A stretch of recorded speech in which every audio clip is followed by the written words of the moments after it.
So, when there's a version 2, it should be better than the first, right? I'm Rio Gion and welcome to the channel.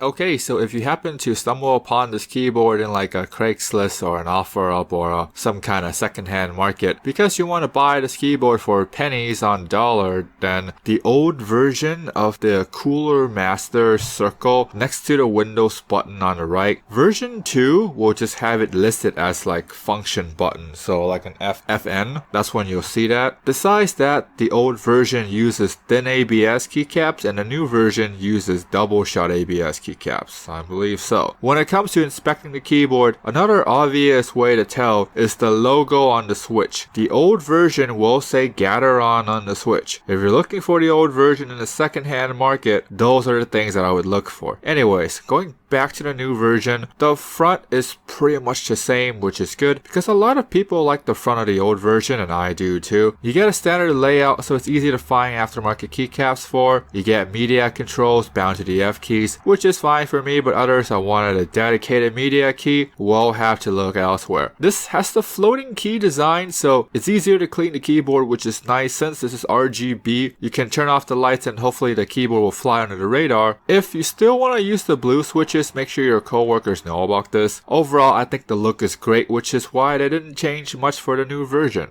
So, let's clear the elephant in the room. I originally thought they would continue with the Gateron switches because the old version did, so I thought they would keep it due to Gateron switches being popular with the community. When I first used the switches during my unboxing, to be honest, I thought it was Gateron because it's kinda smooth like Gateron. Then, after the unboxing, I started using the keyboard more and more and realized it was off. So I did a little research and find out that the keyboard has TTC switches. So if you're buying version 2 hoping they would keep the Gateron and you watch my video, there's a good chance that I titled it in the video for the switch because I know I said Gateron in the box opening and I know that's not true. Anyways, in terms of the feel, it feels stiffer than I would have liked and the sound is pretty good. So this is like the lower mid tier in terms of switches. Here's what it sounds like.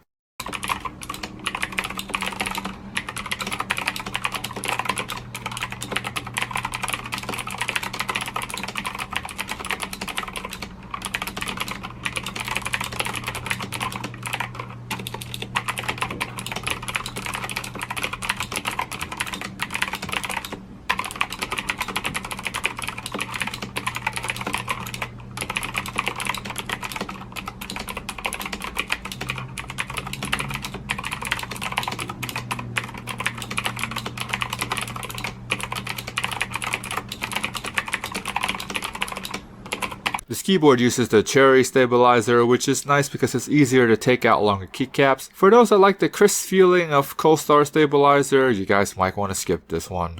They use double shot ABS keycaps, which is nice because version 1 uses thin ABS. The good thing about these double shot ABS is that there aren't any breaks in the lettering. I'm sure that most guys are familiar with the double shot ABS that comes from these saturated clone mechanical keyboards. They often advertise using double shot ABS keycaps, and this is true, but it's the quality of the keycaps that people question. These keycaps often have breaks in the lettering, which a lot of people in the community do not like. The good thing about this one is that it doesn't have the breaks, which makes me question, is the technology getting better or was this available for the whole entire time and the clone mechanical keyboard just stock up on the order of those double shot ABS and sell them in bulk so that other companies can slap their logo on the keyboard and call it a day? I don't know what the answer is, but it will be a great conversation in the comment section down below.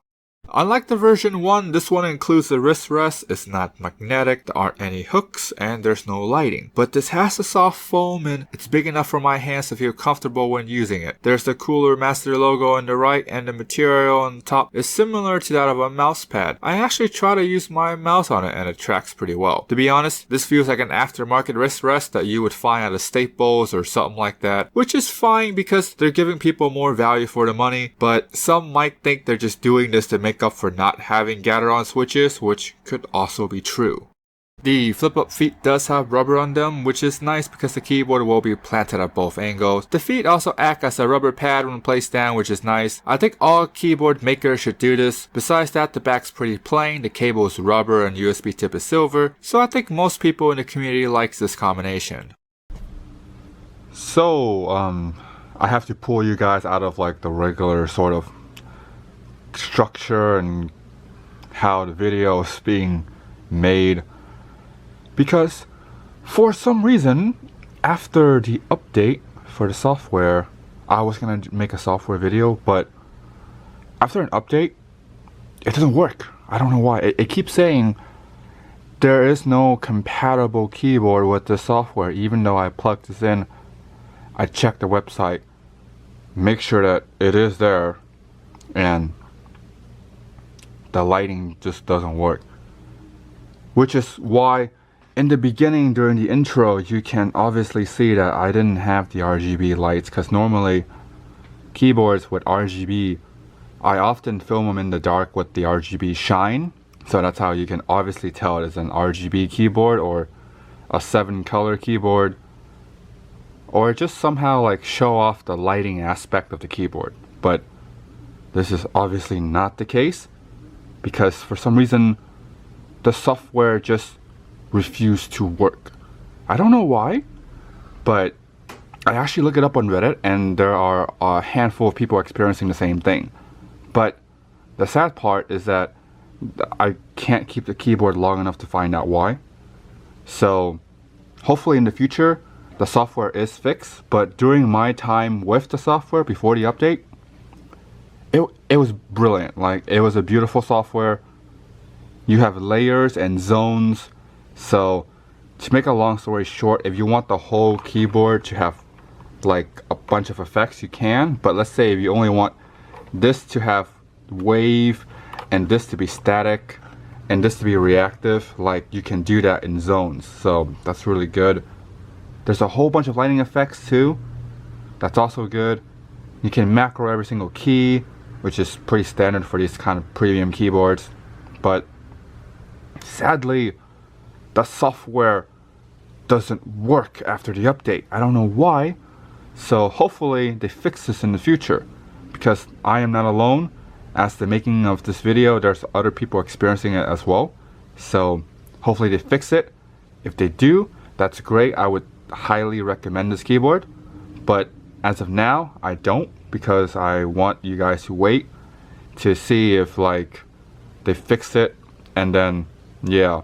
If they do, I mean, for $100, this is a pretty friggin' good keyboard due to the value that you get. But I am very disappointed that there is no Gateron switch, because let's be honest here, there are people that buy this over the 750 because this has Gateron switches and the 750 has cherry switches. And I know people in the community would prefer Gateron over cherry, so that's kind of sad that this particular keyboard doesn't have Gateron switches. I kind of wish that they let us know in the box, like, or have it in the website description.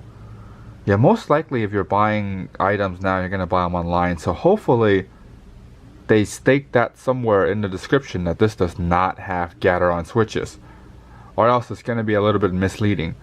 Anyways, I would recommend this keyboard, but due to the circumstances that it has, I won't. But if it's fixed, I will. So anyways, if you liked the video, make sure to subscribe, click the bell, thumbs up, and you guys stay awesome.